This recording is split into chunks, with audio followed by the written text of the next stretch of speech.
about to hear is true. The names have been changed to protect the innocent.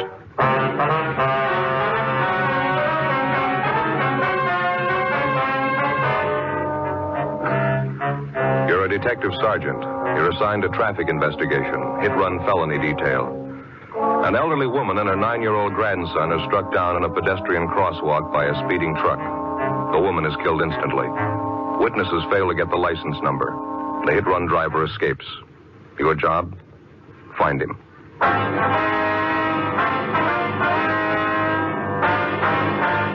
Dragnet, the documented drama of an actual crime. For the next 30 minutes, in cooperation with the Los Angeles Police Department, you will travel step by step on the side of the law through an actual case transcribed from official police files. From beginning to end, from crime to punishment, Dragnet is the story of your police force in action. It was Tuesday, December 21st. It was windy in Los Angeles. We were working the night watch out of traffic division, hit-and-run felony detail. My partner's Ben Romero. The boss is Captain Calfee, Commander AID. My name's Friday. It was 10:51 p.m. when we got to the Carlton Theater, the box office. Thank you. How many, please? Police officers, ma'am. I'd like to talk to you for a minute, if we could. Oh, yes, you mean about the accident? Yes, ma'am. One of the officers in the traffic car across the street. He told us you're one of the people who saw it happen. Yes, that's right. Terrible thing. It was an old lady and her grandson, you know. Yes, ma'am. Would it be possible for you to get a relief for a little while? A few questions we'd like to ask you about it. Won't take very long. Well, I'll be off duty at 11. That's when the box office closes. 8 minutes to 11 now. Would you like to wait? All right, ma'am. Fine. Cold wind out there. Would you like to wait in here? Right around back here. I'll open the door for you. All right, ma'am. Thank you. Yeah, it's nice and warm. Did anybody get the license number? Do you know, officer? I mean, on that truck that ran them down? No, not that we know of. We understand the officers in the traffic car talked to you. You didn't see the number either? No, I'm sorry, I didn't. The whole thing happened so fast. I saw the old lady grab the little boy, pull him next to her. It was an awful thing. The truck hit them both together. It's funny the things you notice. The boy was carrying a little box of candy. I heard this terrible thud when the truck hit them. I looked and the candy was spilled all over the street. I just couldn't help it. I got sick to my stomach. Yes, ma'am, I can understand. Now, about this truck that ran them down, do you think you'd know it if you ever saw it again? Well, I'm not sure. I think I might, yes. It was one of those delivery trucks, you know. I think you'd call it a panel truck. It was a light tan color all over, and there was black lettering on the side. Mm-hmm. Could you make out any of the lettering at all? Well, I think there were 3 or 4 words painted on the side, and I know one of them was bakery. I'm sure of that. Did you recognize what make of truck it was, ma'am? The year, the model? It was a late model. I'm pretty sure of that. Either a Chevrolet or a Ford, I'd say. One of those regular delivery trucks like some bakeries use. You sure about that word you saw lettered on the side? It said bakery. Yes, I'm positive of that. Now, anything else out of the ordinary that you might have noticed about the truck, ma'am? Anything outstanding that might have caught your eye? No, I'm sorry, officer. That's about all I can tell you. How was the old lady, do you know, and the little boy? Could they tell you anything? Yes, ma'am. The woman's dead. She was killed instantly. They've taken the youngster over to Georgia Street Receiving Hospital. Afraid he's in pretty bad shape, too. Terrible shame. Poor old lady. She lives right here in the neighborhood, you know. I've seen her shopping in the market next door here Saturday afternoon. It's just tragic. Yes, ma'am, it is. Boy's her grandson, you know. Somebody said he was down visiting her for the Christmas vacation. Seemed like a nice kid, well-behaved. She seemed so proud of him. Sure be a sad Christmas for the family. Yeah. Hey, just one more question, ma'am. When the boy and his grandmother were crossing the street, would you say the visibility was good? I mean, is there any reason why it would have been hard for a driver to see them? No reason in the world, officer. It's a clear night. You can see how well the intersection's lighted up, all the Christmas lights strung up along here. The lights from the theater marquee. It was just as well lighted then as it is now. Yeah, I see. The intersection was perfectly clear, no other cars around. The boy had a white sweater on. The old lady was wearing a light-colored coat. Certainly easy to see the traffic light, too. It said stop. I can't understand why that driver didn't see him. No, ma'am, neither can we. How could anybody do such a thing? It just isn't any excuse for it. No excuse in the world. It was downright murder. Well, maybe that explains it. What? That's why I kept going.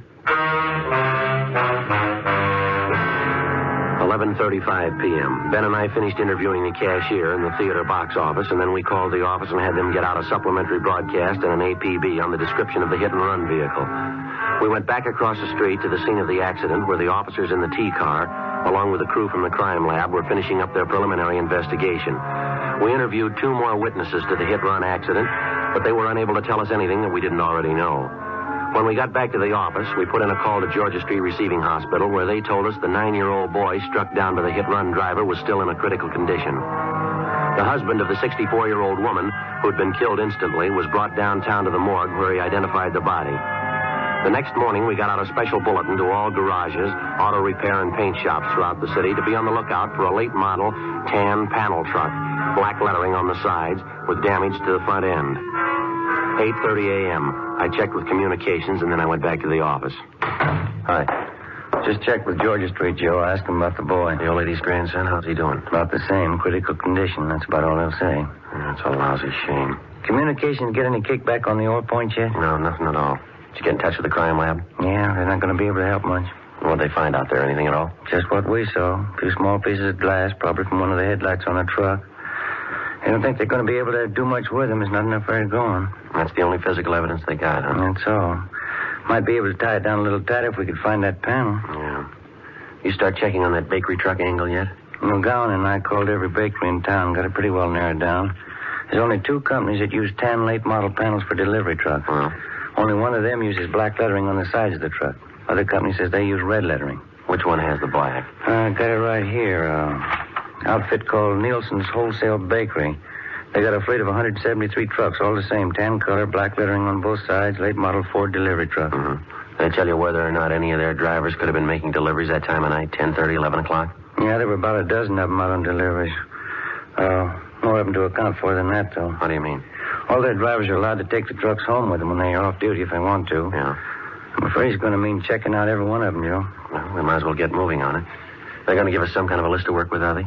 Yeah, I've got it all set up with them. Again? Accident investigation, O'Merrill. Oh, yes, sir. That's all. I see. You're right, thank you. Rotten deal. Yeah, what's the matter? That young kid, the grandson? Yeah. He just died. Many times and on many different occasions, the police officer has it proved to him that there can be very little difference between a crime of neglect and a crime that's been willfully premeditated. If you look at it closely enough, you can judge it for yourself. How much difference, for example, as far as moral guilt is concerned, is there between the following? Number 1, a man who plans a killing, takes up a gun, finds his victim, and shoots him to death.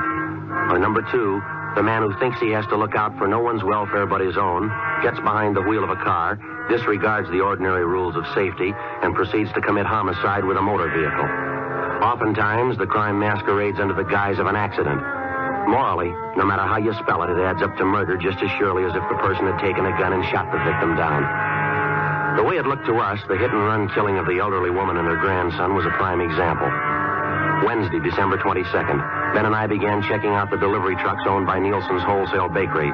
Late that afternoon, we located one of the trucks with recent damage to the front end. We checked and found the driver's name was Arthur V. Singer. We drove out to his home to interview him. No, I wasn't working last night, officer. I was off. What's it all about? Did you spend the night at home, Mr. Singer, or were you out? Was home part of the time. After dinner, I went downtown to a little bowling. Our neighborhood team bowls every Tuesday night. Where is that, sir? Place downtown. It's on West 7th. Got a pretty good team. Mm-hmm. Did you drive down, Mr. Singer, or did you take the bus? No, I drove down. Had the company truck with me. Let us use them when we're off duty. We pay for the gas. Did you drive down by yourself, or was there someone else with you? No, I was alone. The other boys had their cars. When did you leave the bowling alley, you remember? About 10:15, I'd say. How'd you drive home, Mr. Singer? I mean, what route did you take? Oh, I drove straight out West 7th, got to Coronado, came over Coronado to the house here. Why do you want to know? What time did you get home? About 11:15. This wouldn't be about that little scrape I had last night, would it? What was that? Down at 7th and Grandview, right by Westlake Park there. Old guy in the car ahead, he stopped fast right in front of me. Didn't even signal. All right. Yeah, I almost plowed right into him. Lucky I was watching. I slammed on the brakes, turned in toward the curb. Should have seen it. I clipped the headlight and the right fender against a telephone pole. Had to take the truck in this morning to get it fixed up. Are there any witnesses to this accident that you had, Singer? Yeah, a half dozen people saw it. Did you get any names and addresses? Well, no, I didn't. I was so teed off about the whole thing, I guess I didn't think about it. Is there anyone at all we can check with? Anybody to corroborate your story? Just the old guy in that car. Sure a lousy driver. I really chewed him out. Did you get his name and address? No, but I took down his license number. Wasn't going to pay for that damage. He admitted it was his fault. I see. Do you mind giving us that license number? No, if I can find it. Wrote it down on the back of an old envelope. Thought I put it in my jacket, but when I looked this morning, it wasn't there. It's around someplace, so I'll check around again before I leave for work. It's bound to turn up. I'd like to have you look for it now, Mr. Singer, if you would. It's pretty important. Well, I think I get it, officer. What's this all about, anyway? Preliminary investigation. Want to see if you can find that number for us? Well, why? What's it have to do with an investigation? I didn't do anything. That old man was his fault. Well, a bakery truck was involved in a serious accident last night, the same kind that you were driving. Afraid you're going to need some kind of an alibi, Mr. Singer. Alibi? I don't know what you mean. Why'd I have to have an alibi? Well, just take my word for it. You're going to need one. Well, why do I need one? 2 reasons. Yeah? A 9-year-old boy and his grandmother. We continued questioning the suspect, Arthur Singer, but he denied any knowledge of the hit-run accident the night before at the intersection of Drexel and Pico Boulevard. We stayed with him while he searched his home for the license number of the car, which he said caused him to have his accident the night before. After half an hour of looking, he came up with a number scribbled on a scrap of paper which he'd found back in one corner on the floor of his closet. We put in a call to RDMV, and they came back with the information that the license number was registered to a Mr. Thomas Foley on Lancashire Boulevard. We drove out to the address to check with Mr. Foley, but there was nobody home. We left our card along with a message to contact us as soon as possible. 4:15 p.m. Ben and I got back to the office. At 4:35, Mr. Foley returned our call. Yes, sir, that's right. Oh, you did, uh-huh. I see. Well, what time was that? Do you remember? Oh. Well, all right, Mr. Foley. Thank you very much. We may be contacting you later.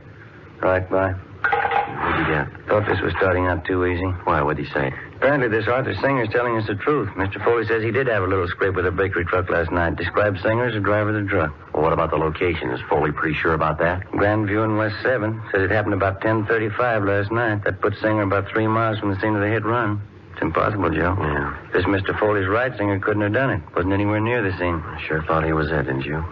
We can drive out and double check with Foley.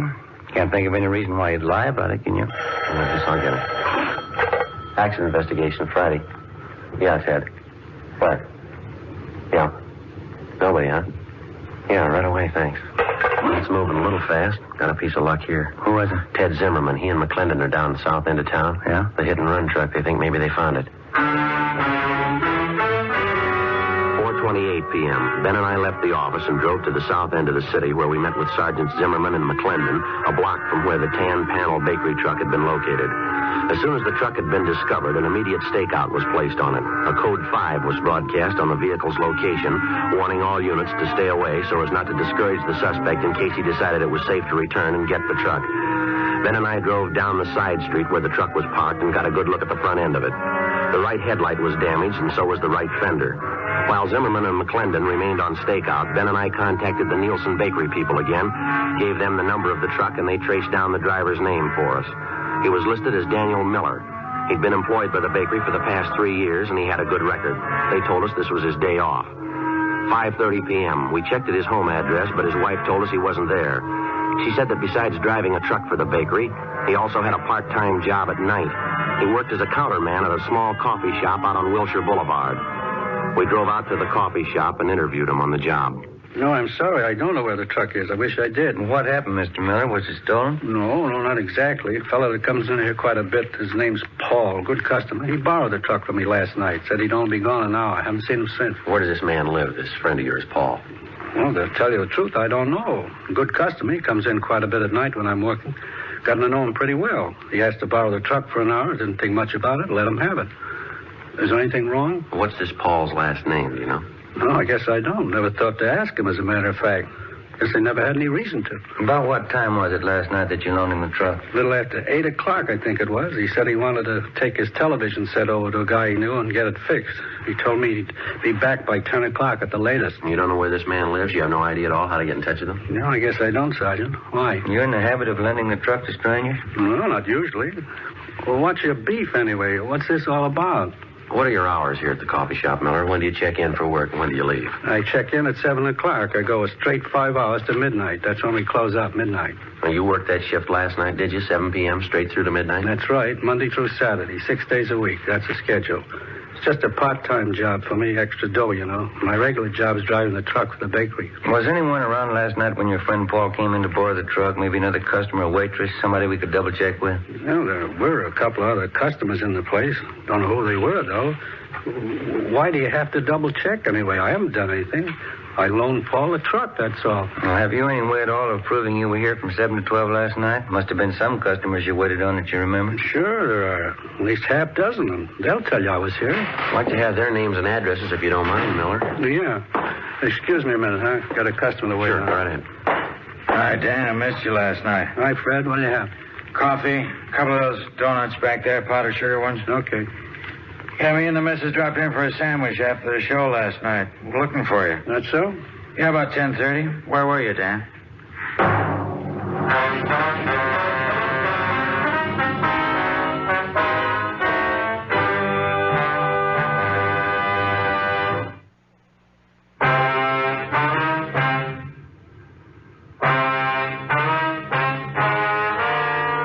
(7:15 p.m., Wednesday, December 22nd. We continued questioning the hit-run suspect, Daniel Miller, for a full hour, but he seemed to be unable to account for his time the previous night. His first story was that he'd been on duty behind the counter in the coffee shop without a break between the hours of 7 p.m. and midnight. Then, after the customer entered and disclosed that he was in the coffee shop at 10:30 the night before and that Miller was nowhere about, the suspect switched his story. He said he thought he left the coffee shop briefly for about 15 minutes between 10:30 and 10:45 p.m. to run down the street to a hotel to say goodbye to some friends of his who were leaving for New York. We checked at the hotel, but they didn't know Miller, and they hadn't seen him the night before. They were sure of it. We returned to the coffee shop and took up the questioning of the suspect all over again, but he made little or no sense at all. Apparently, he was piling up lie after lie in an effort to cover his tracks before and after the hit-and-run murder the night before. 7:48 p.m. Ben and I pulled Miller off the job at the coffee shop and took him downtown to the interrogation room. I'm telling you, it's the truth. I wasn't in that truck last night. I wasn't in an accident. I don't know what you're talking about. Well, then give us something to go on, Miller. You've handed us 3 different stories so far. Not one of them strong enough to hold water. I'm telling you the truth. What are you trying to hang this on me for? I didn't have a wreck and I didn't kill anybody. Why are you picking on me? Because you don't make sense, mister. You're trying to sell us a story and you haven't got 1 ounce of proof to back it up. That bakery truck you're responsible for is the same truck that killed the old woman and the little boy.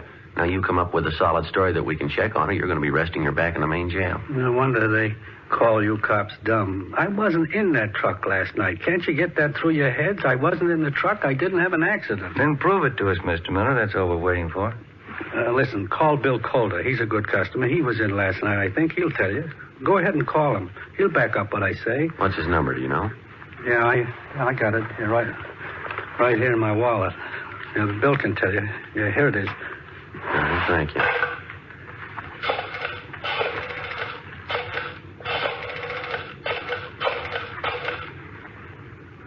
Hello, William Calder there, please? Yes, ma'am, it's important. All right, will you have him call Michigan 5211? Yeah, 5211. That's extension 2512. Right, thank you very much. Well, he's busy. He'll call back in a minute. He'll tell you the truth. I was in the coffee shop all night. Just those couple of minutes I ran down to the hotel to say goodbye to those friends of mine. That's the only time I left the place. Well, how come you couldn't tell us that to begin with, Miller? You say you've got nothing to hide? Well, why do you have to hand us 3 different stories? Which one are we supposed to believe? I got nervous, that's all, when you first come in and started to ask questions. I didn't know what it was all about. I didn't know there was any trouble. I just loaned the truck to this guy, Paul, as a favor. How'd I know what he was going to do, getting himself in a jam like that? All right, now try to look at it from where we stand, Miller. You loan out your truck to a man. You don't know his last name. You don't know where he lives. You say he must have been driving the truck when the lady and the boy were killed. Sure, he must have been driving it. I wasn't. I was back at the coffee shop. I was there until midnight. All right, then prove it to us. If you know the man well enough to loan him the truck, you ought to be able to find him. No, they must be Bill Calder. He'll tell you. Go ahead. See what he says. Interrogation room, Friday. Oh, yeah, Mr. Calder. Well, my name's Sergeant Friday, LAPD, accident investigation. Friday, yes, sir, that's right.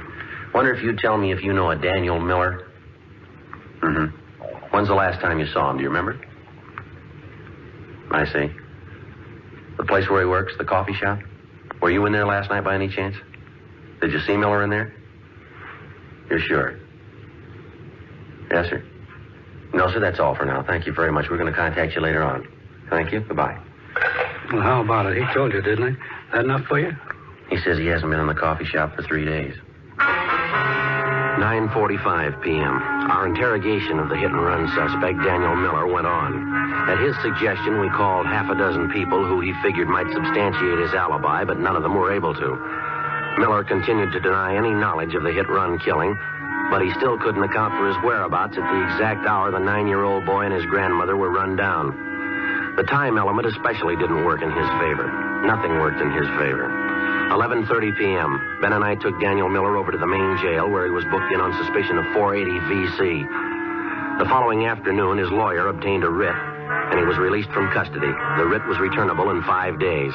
He came immediately to the office to plead with Ben and I to help him find Paul, the man who'd borrowed his truck and thus clear himself. We took him up on it. Either way, we figured we'd get to the bottom of it. If Miller dreamed up the character Paul to escape blame for the hit-and-run killing, we were bound to find out sooner or later. If Miller was telling the truth, we had little reason to believe he was, and a man named Paul had borrowed the truck the night of the hit-and-run killing, we were bound to find that out, too. In any event, we had to investigate. It's the job of the police officer to prove guilt or innocence, not guilt alone. 2 days passed, and then another 2. The Monday following the Christmas weekend, we were ready to call a halt. I don't know what else we can do. I think we've given enough time, don't you? The deeper we get into it, the more it looks like Miller's our man. I still can't make up my mind. Why do you have to be stubborn about it? We've checked every possible angle on this story. We still haven't an ounce of proof that this guy Paul he talks about even exists. We can't string along with Miller forever. I suppose you're right. We've given him a square enough break on it. I still got that funny hunch. It's possible he might be telling the truth. We've gone 4 straight days on it, Joe. Haven't come across one lead to back up his story. It's too much for me. I can't bite anymore. Go ahead. Sergeant? Oh, how are you, Miller? I'm okay. Glad to see you. I've been looking for you. We've been looking for your friend, Miller. Still haven't found a trace of him. That's why I came down to see you. A friend of mine called me this morning. He knows this guy, Paul, I told you about. He says he saw him last night, going into a hotel down on South Flower. How come we haven't heard from this friend of yours before? We've checked through twice on the list of everybody you know. This fellow's been out of town, just got back yesterday. When he heard about the jam I was in, he called me about seeing Paul. Mm-hmm. This hotel Paul was supposed to have been seen going into. Have you got the address of that? Yeah, it's over on South Flower, right near 12th. You want to go over there with me right now? This friend of mine wouldn't kid me. Paul must be there. You're sure about that? He must be there. I'll bet a month's pay on it. You might be low, mister. What? Stands to cost you a lot more than that. We went up to the 3rd floor to room 318, but the man registered as Paul Barton wasn't in. He'd left no word at the desk as to when he'd return. We sent Miller home and told him to wait for our call. Ben and I went on stakeout at the hotel. At 7:25 that night, Paul Barton returned to his room and we began questioning him. He showed no signs of being upset. His answers were quick, straightforward, and they seemed to make sense. The interview went on. A half hour, an hour, and Barton began to grow a little nervous. He contradicted himself. Big holes began to show up in his story as to how and where he'd spent his time the night of the hit-run killing. 8:45 p.m. Ben and I took Barton back to the office.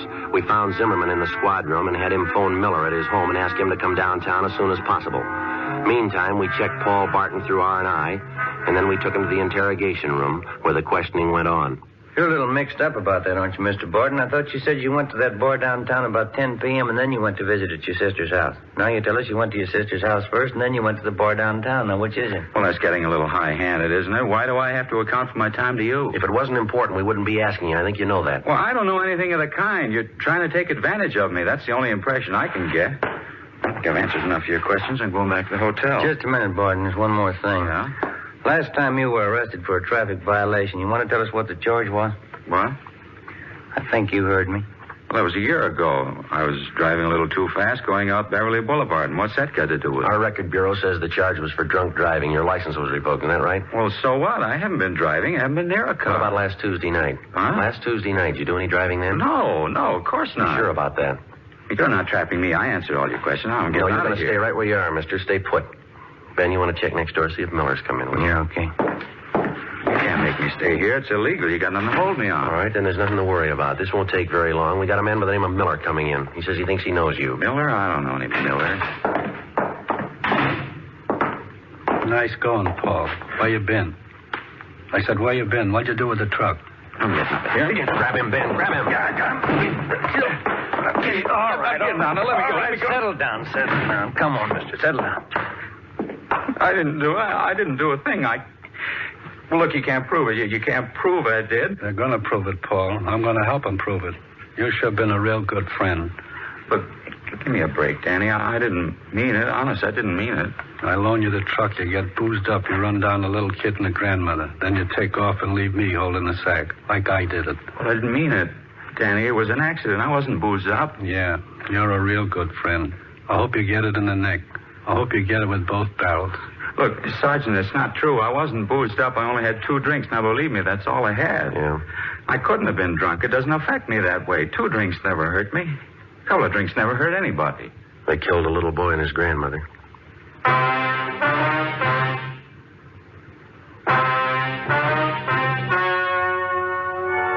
The story you have just heard was true. The names were changed to protect the innocent. On February 28th, trial was held in Superior Court, Department 87, City and County of Los Angeles, State of California. Paul Barton was filed on for violation of the State Vehicle Code, Section 480, a hit-and-run felony, and also for manslaughter, 2 counts.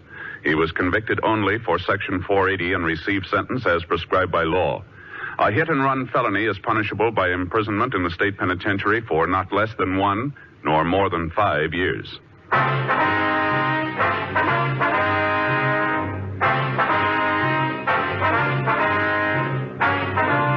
You have just heard Dragnet, a series of authentic cases from official files. Technical advice comes from the Office of Chief of Police W.H. Parker.